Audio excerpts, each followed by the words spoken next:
Oh, hello there. Didn't see you. Dave here. And this week we don't have a podcast. We don't have a Smarter Artist episode anyway. But what we do have is an episode of Alternate Endings, the second episode from our year's worth of back episodes because we never released it before. So in this episode, Sean, Johnny, and I are talking about the movie Gone Girl by Gillian Flynn. Now, there will be spoilers if you've not seen it. There is a lot to spoil in this movie. And without further ado, I present another Alternate Endings, and we'll see you next week with another episode, I assume. Or maybe, we'll just run a year's worth of these. Who knows?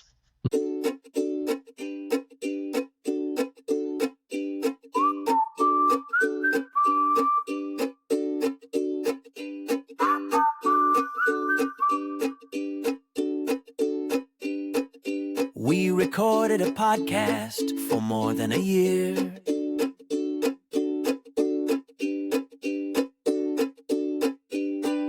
But only break it out when a deadline is here.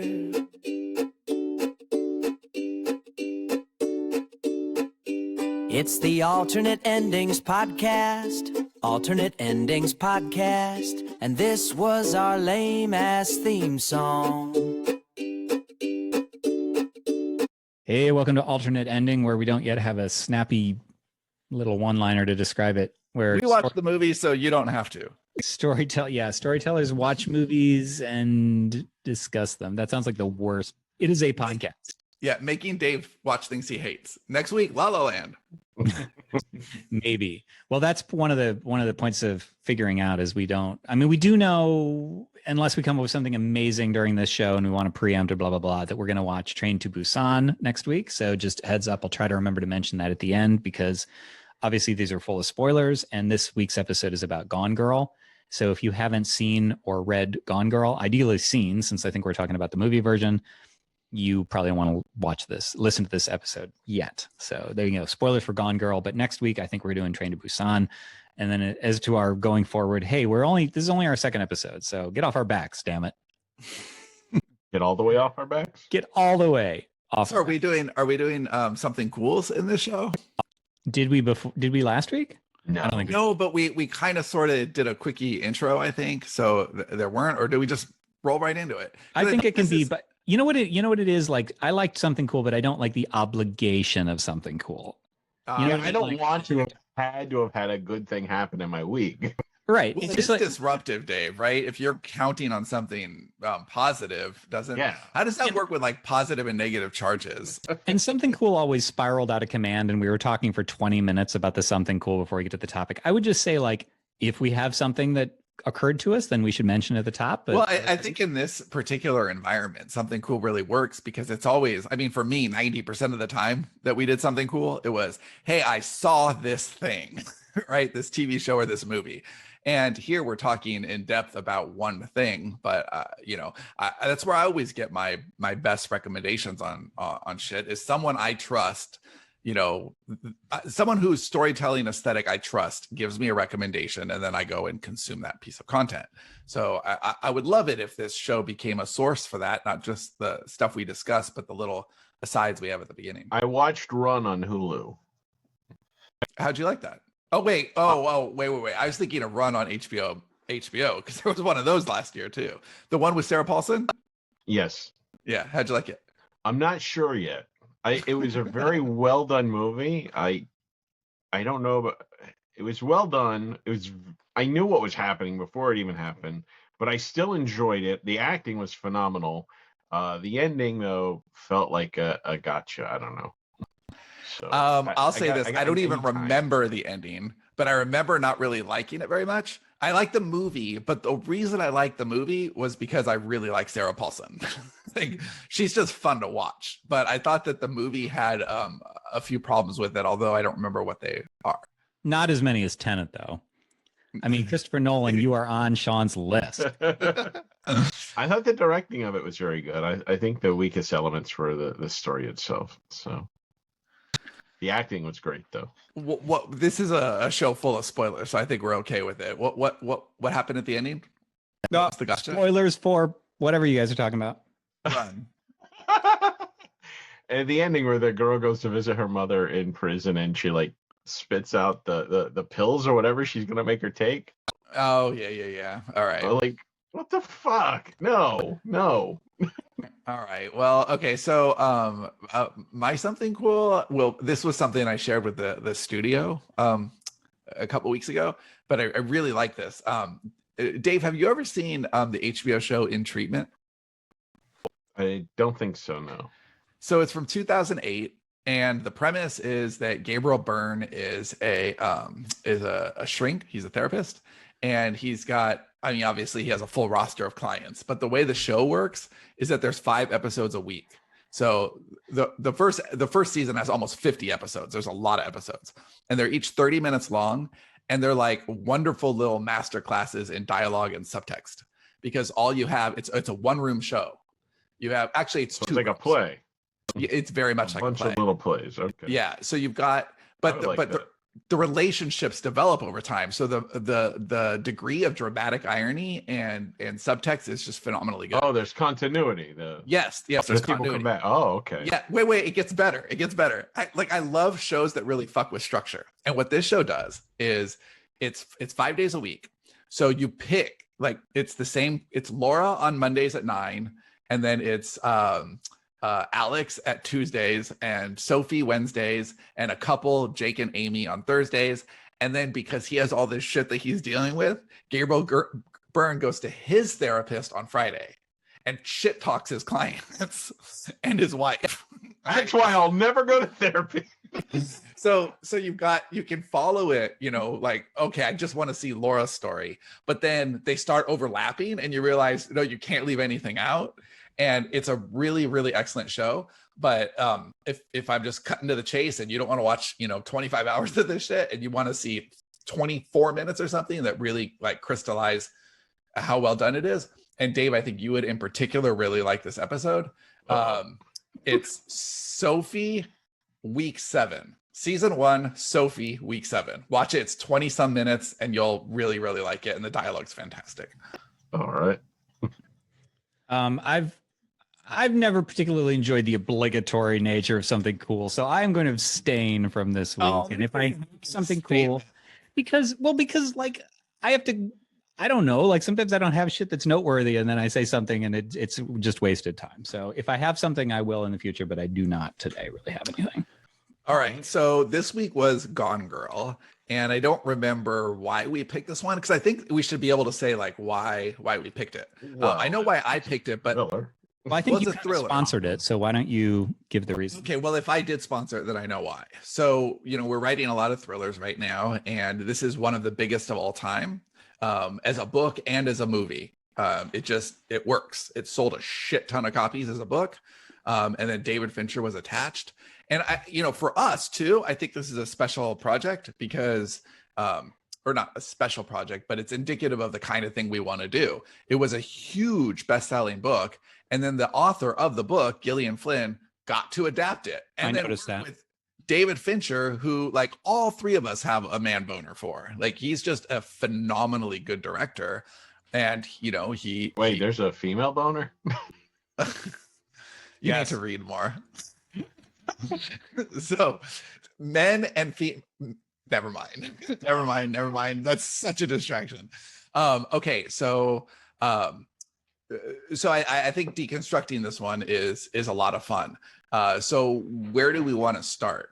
Well, I mean, the adaptation is interesting, I think, as a starting place, because I noticed that too. And usually, I mean, that is rare, honestly, to see an author adapt their own book, because a lot of times, I mean, I know for me, if I were, I've never written a screenplay from scratch, but if I were to do that, I see where the roadblocks would come in, because it's a totally different kind of storytelling. You have, when you're an author of like novels, you have a lot of time to get in people's heads. And I mean, I just reread one of our most complicated works, The Beam, because we're continuing it. And like, there's no way I could fit that in. It would take several years worth of TV to fit in The Beam. And even then you wouldn't get it all.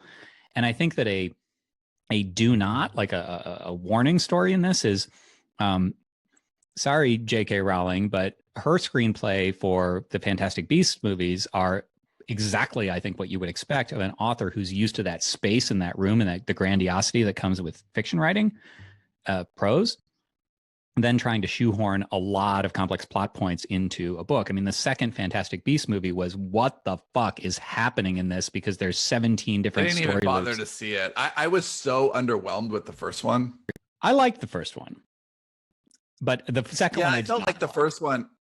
But the first one, the things that I didn't like about it were directly because I felt like, oh, they shouldn't have had her do the script. Like it felt like somebody who was in love with her own world, rightfully so. She has an amazing world, but I felt like she was the wrong person to put that in for a movie that's setting up a whole giant thing.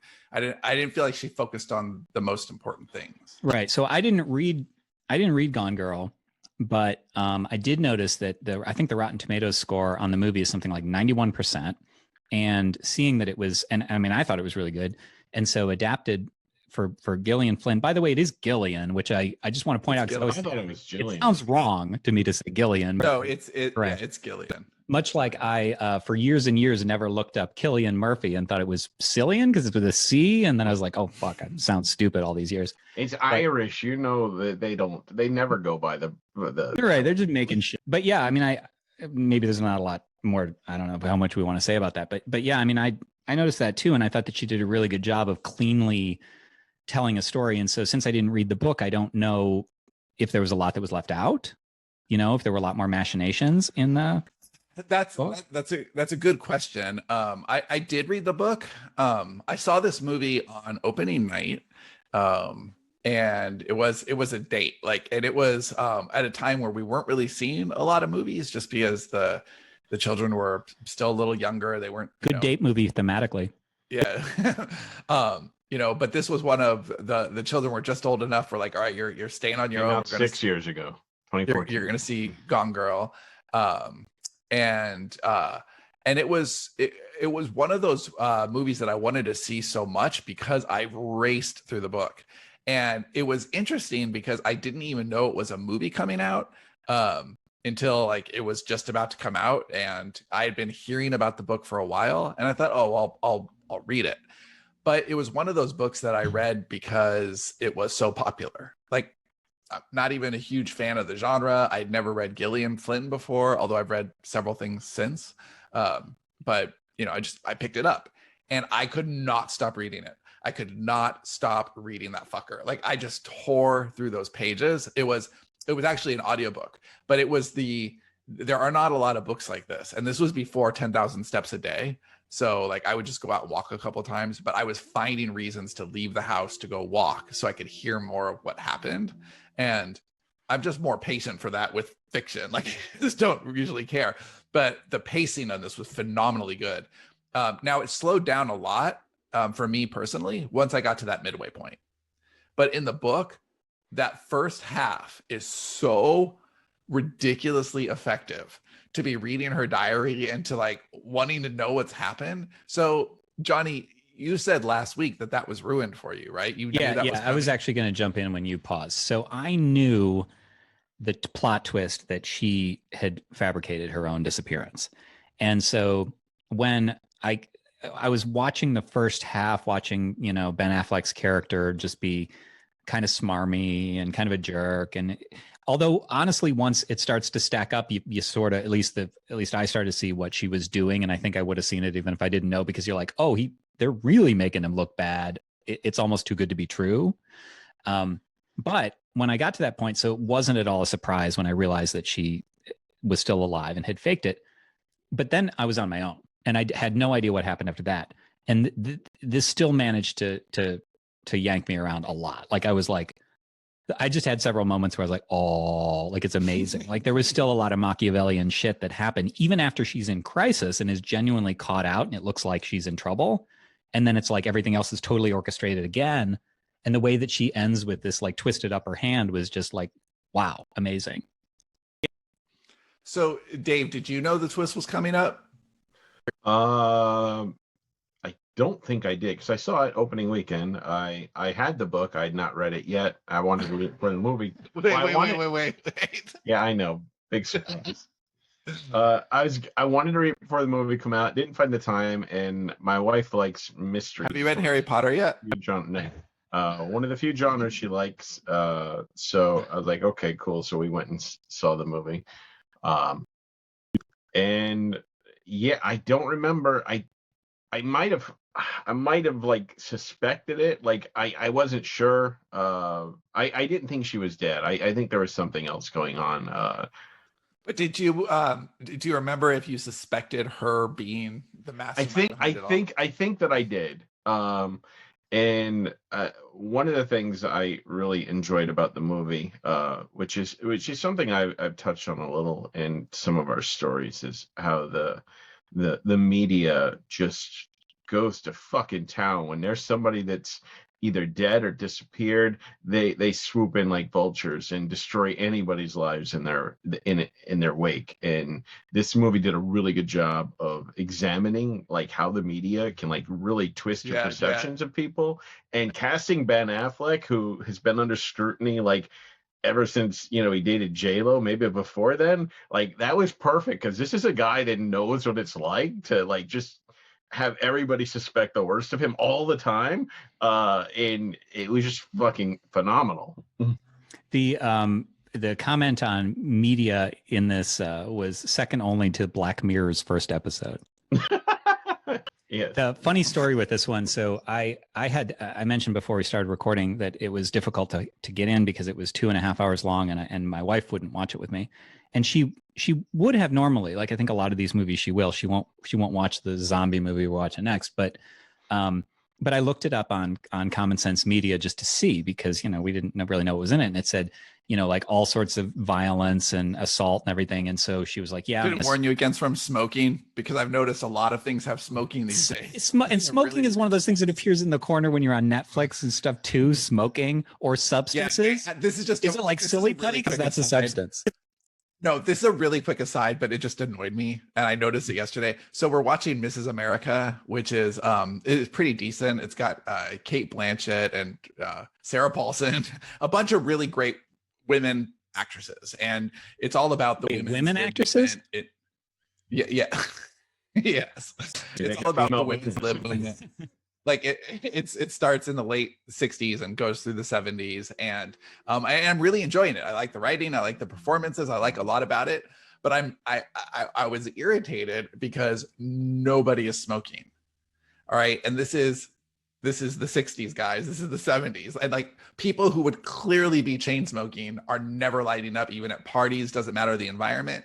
And I just I started realizing that, and it took me out of it. And then the next episode started, and I noticed that there was no warning for smoking. I'm like, oh, so that's it. They're just trying to avoid the smoking warning.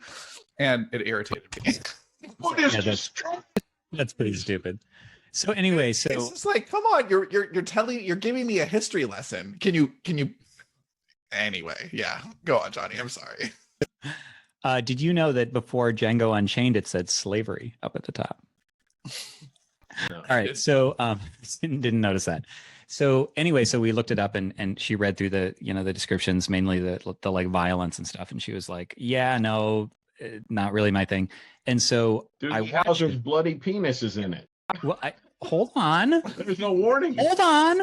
So I watched it, and I had to stop with like 20-30 minutes remaining because dinner and this whole thing. And I was annoyed because I tried to specifically, I want to watch it in one stretch. I don't want to, especially breaking it up at the end where I have to. Yeah. So when I got to that like 2 hour, 2:10 mark, I had to stop. And I said to Robin, I said, I'm kind of pissed because like, not only has this not been bad at all, but I think you'd really enjoy this. I think like we're gonna have to watch it again or something. And then I went back and then then she like slits his throat and he's got his blood everywhere and like gagging and it's pulsing out of his. And I was like, oh, okay, that's the scene.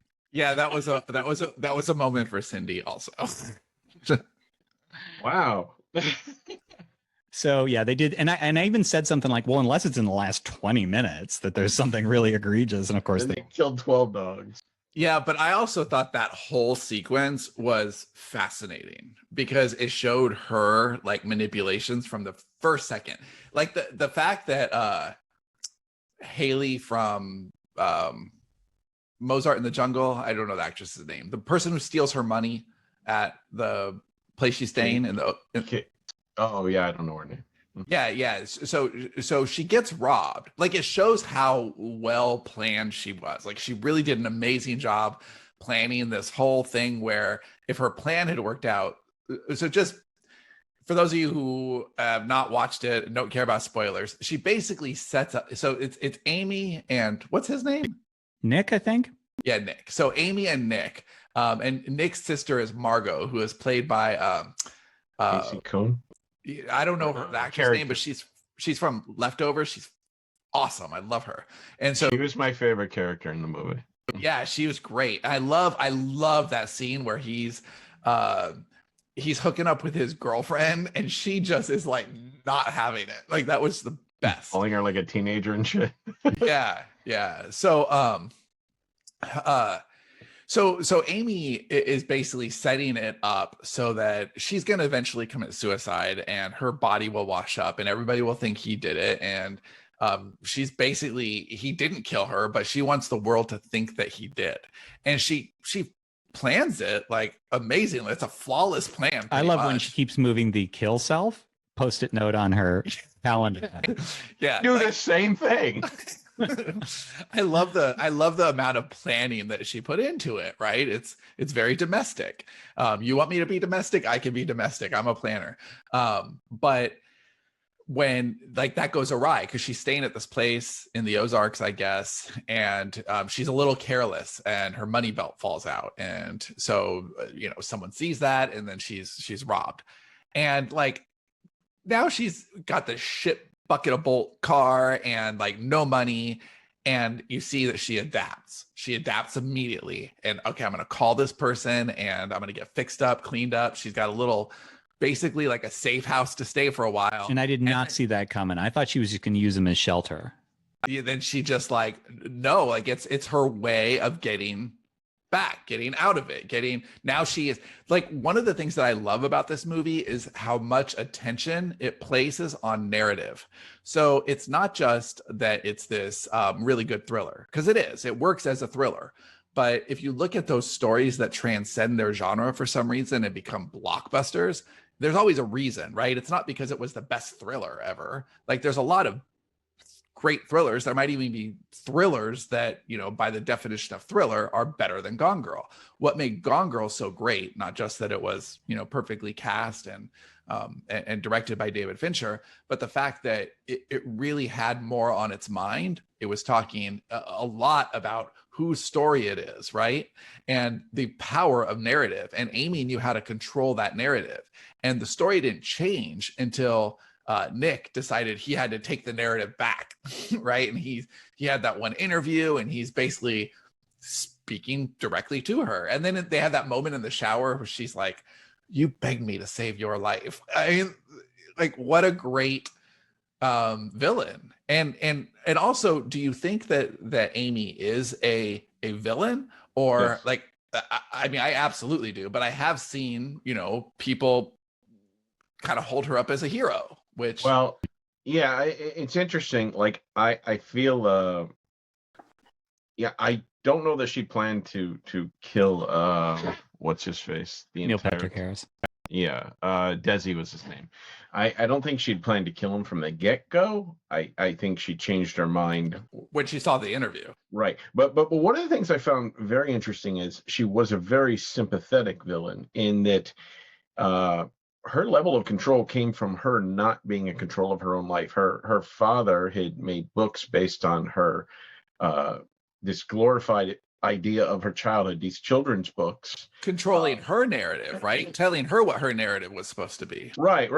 And he specifically, like, if she went to like go skating or something, the girl in the books would be like an expert skater. So basically she could. Well, there's that line in the movie that she says, I dropped the cello and next year Amy's a prodigy. Right. So she had this idealized version of herself that she was supposed to be, and she probably never really felt that she lived up to it. She had no control of her own life. Her parents, they had money and she had access and wealth, but she never really controlled her own life. So she became a complete control freak, and to the point where she became control freak over the people in her life, the men she dated, and that is where everything kind of went wrong in the marriage and her past relationships, I would guess, from what was done.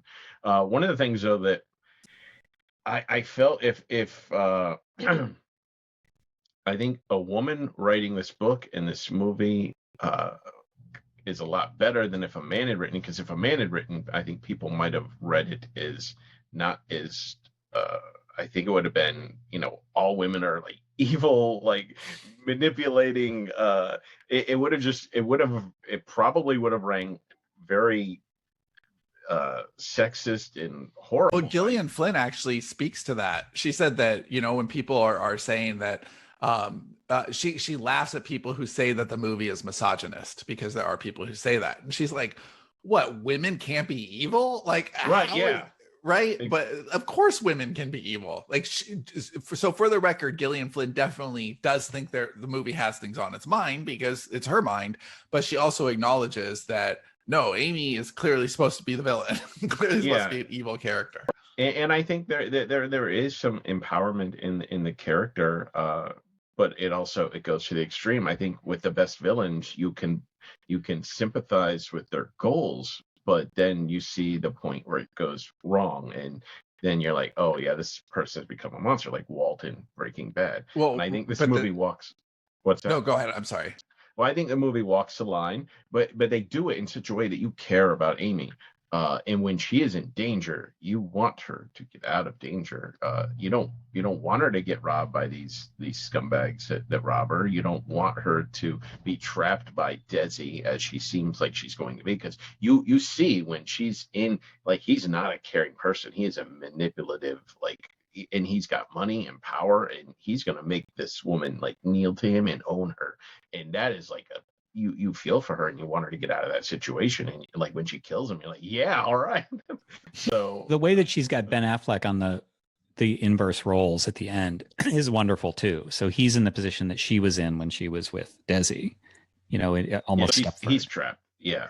Yeah. I mean, I don't think that I don't know that I would classify. I think if we were just watching the story as it progressed forward from frame one to the end, I think I would be inclined to say that I don't know that she's a villain or a hero, but the fact that she did this not to Desi but to the other boyfriend speaks to me of just mental instability. Like she's right. A psychopath. It's a pattern. We've seen her do this 3 times. Her little black widow. Yeah, and we don't know about the times that she didn't do it. What kinds of, like, we know that she's done 3 horrible things. How many things has she done that we don't know about? Right. But I also love that in this film, you kind of have the relationship, and I really like this trope. It's probably done better anywhere else in Batman, where Batman and Joker have this relationship, you made me. And there was that relationship with Nick and Amy too. Like, what have you made me become? What have you turned me into? Like, there's a lot of that accusatory language that they both use about each other. Well, there's that whole thing where they're talking about, and I don't remember, I think if I watched it again, I think I would get this, but I barely glancingly got it, is there's a lot thematically about them not wanting to be a certain type of person, but I wish I could remember exactly. Maybe you guys remember it, but there's that scene at the end where I think it's where he grabs her face and slams her into the wall because he's just so pissed off, and she just comes right back at him. And she's like, you, and she's belong together. Like, yeah, and she's like, this is who you want. She's like, you think that I'm some cunt, and that's who you want. You want that cunt, and he was only happy when he was being his best version of himself, which she kind of created. And he wanted somebody edgy. Like, she's like, you didn't want me to be milquetoast and just be some average, That one monologue about the cool girl is excellent. Like, that's just a really, really great. Remind me. Um, I think it's when she might still be in the car on the bridge right at the midway point, and she's just kind of telling the audience what has Oh, happened yeah, so yeah, yeah. far. Mm-hmm. And she's basically saying the cool girl does this, the cool girl does that, and it shows her like shopping and getting hair dye during this Right. this monologue. But it's like, I made sure he had 3 blowjobs a week, or I don't remember what the number was, but she's basically like listing all the things that she does for him, and she's not appreciated, and now it's time to pay. I gave you the cool girl, I gave you, it's a little bit of And, well, then he left for Emily Ratajkowski's character, Andy. Yeah, so it was like, I will put up with all of this, but I'm not going to put up with it and have you betray me. It's like he just took it too far. She felt cast aside, and that was not acceptable. But I also really like that trope. I mean, because it's the sort of thing that we do, Sean, where it's like you don't know what you really want. Like, it's one of those things. Like, this is what you want. You're telling me that you don't, but this no. This is what you really want. You really want this. And basically the insinuation is everything that happened you're cool with because that's who you married. And I like that. I like that it's twisted. So did you have empathy and sympathy for both of these characters who were pretty unlikable people in the real world? I dislike them immensely. Dave and I give opposite answers. I can understand them, but I disliked both of them. Him, I felt a little more sympathy for because, I mean, clearly she was willing to destroy everything in his life. And I think, where their marriage went wrong, it's just shit that fucking happens. And she is coming at it and attacking him, going after his sister, and she's just like torching everything. So yes, he cheated and whatever else he did. I don't know the full scope of everything that how he completely I think her biggest, her. I think there's 2 things that just she found unacceptable. But the cheating was the straw that broke the camel's back, Right. for sure. But how he cheated too, particularly how he cheated. Yes, and I also think that it was just the fact that he wasn't living up to his potential. Like, that was not okay with her. Like, I know you have potential and you're not meeting it, and that's not acceptable. That's you're breaking the promise you made to me. Yeah. Yeah. But it's like fucking A. Is someone texting you hi? It's not even texting. It's just there's some very short person over there ringing a bell, like on a right bags to the front. Yeah, I thought I muted the phone and it's still dinging anyway. So see, now I can't think. Okay, the ending of the movie, like I remember at the theater, I felt when I went and saw it, I felt like that was like the perfect ending. And now that I've seen it again, it left me. I wanted a more traditional Hollywood ending. I wanted. I don't like that he was forever trapped. I mean, it feels like you built up to this explosive sort of ending in the whole reversal, and he's figured out what the hell's going on, and now he's going to outsmart her in some way. But no, and now she's going to bring a kid into it, and holy shit, that's just all right. Misery that's never going to end. I love this because you don't remember what you said the first time. Yeah, I don't remember. Did I say that? No, I couldn't remember if I liked it or not. I don't. When you first saw the movie, because we both saw it right when it came out, and then we had a story meeting like the following Monday. I'm glad you remember. Okay, we were definitely talking about this, and what's funny is that what you said back then was walk out numb. No, because I really liked the ending, but I also it didn't really catch me by surprise. Again, I'd read the book, I had some familiarity with the source material, but you're like, I just couldn't get into it, man. It's such a cynical ending. He's like, it's just okay. So I do remember, cynical. yeah. I feel 2 ways about it because it is it's realistically cynical. Yes. It depends so this is a good time where we talk the alternate ending. Like, how would we have ended this movie? And I feel like with Gone Girl, there's 2 endings. There's the thriller ending and then the different ending. And I think as a thriller ending, this required a different ending. I could think of a couple of different ways I would have wanted to end it, but as an ending to kind of a reflection on David marriage. Fincher ending. It was It's a David Fincher movie that is a thriller, but it's also a reflection on modern marriage. Yeah. And is this not how the book ends? No, it is. Okay, because you're bringing Fincher, so I just go ahead. Well, I think he's attracted to the material, right? And most of his movies, have very cynical sort of.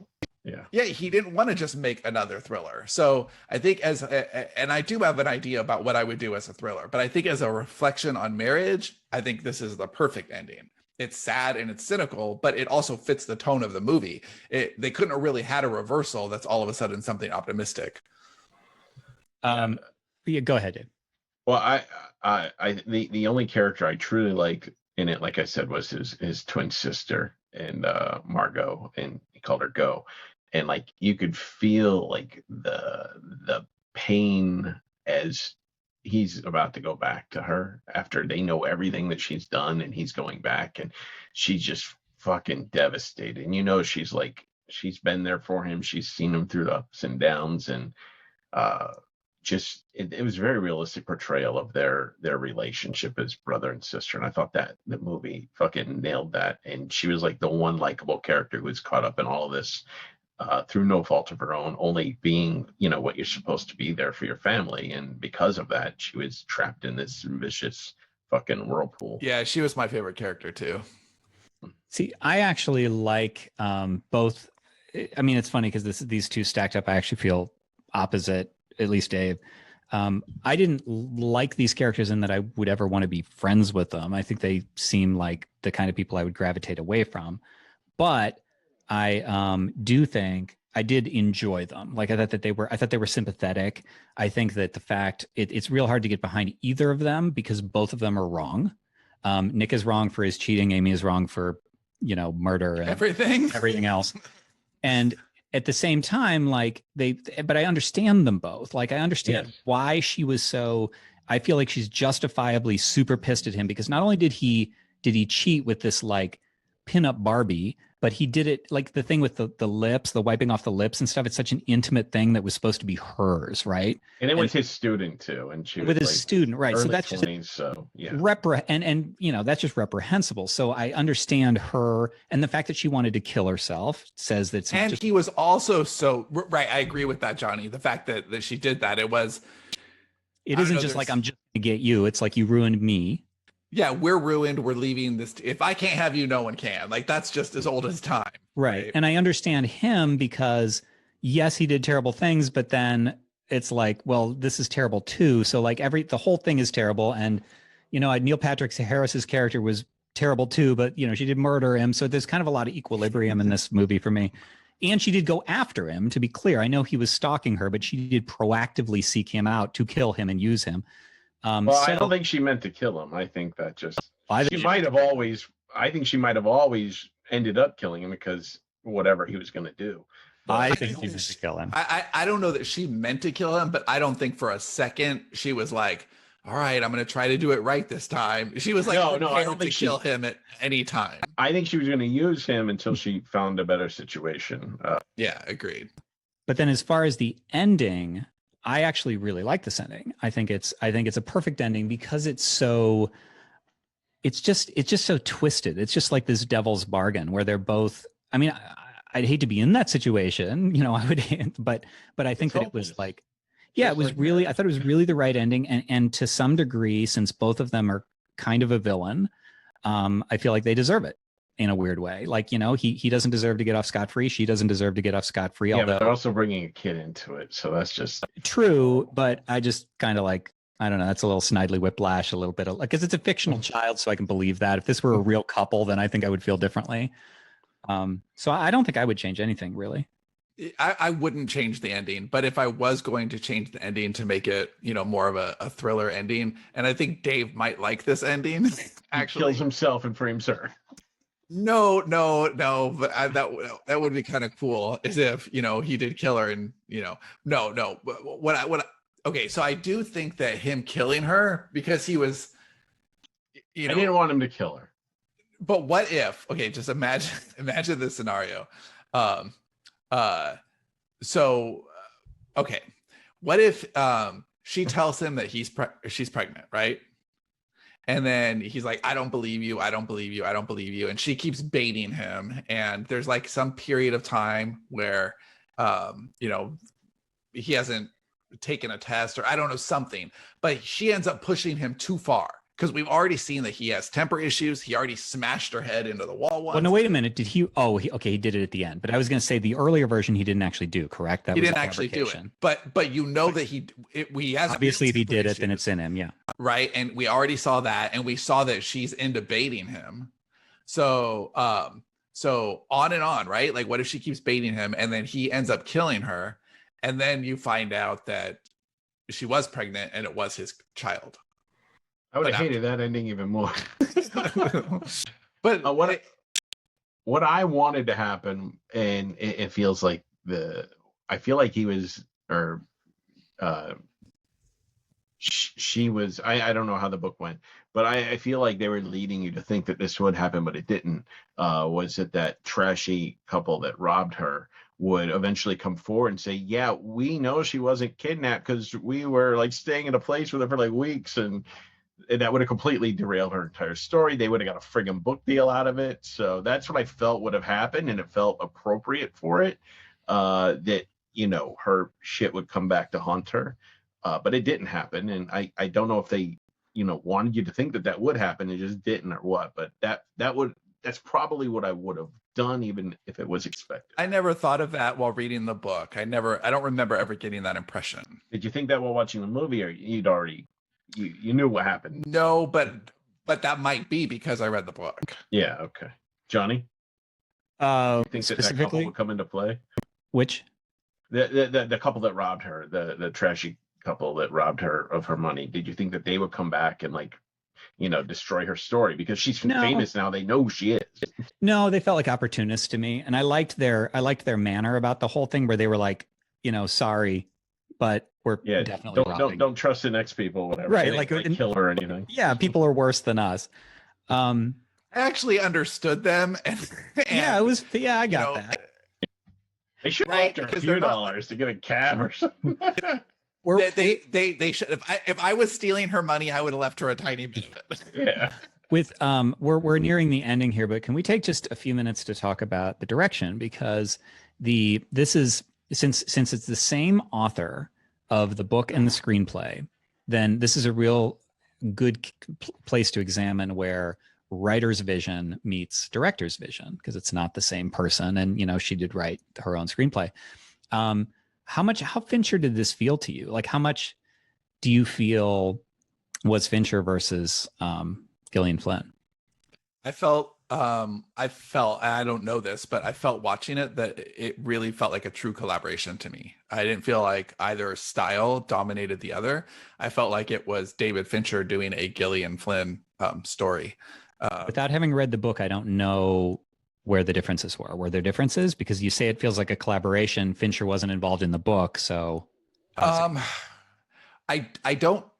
It's been too long since I read the book to know. But like, for example, Gillian Flynn also has Sharp Objects with Amy Adams on HBO. I haven't seen that, so don't ruin it.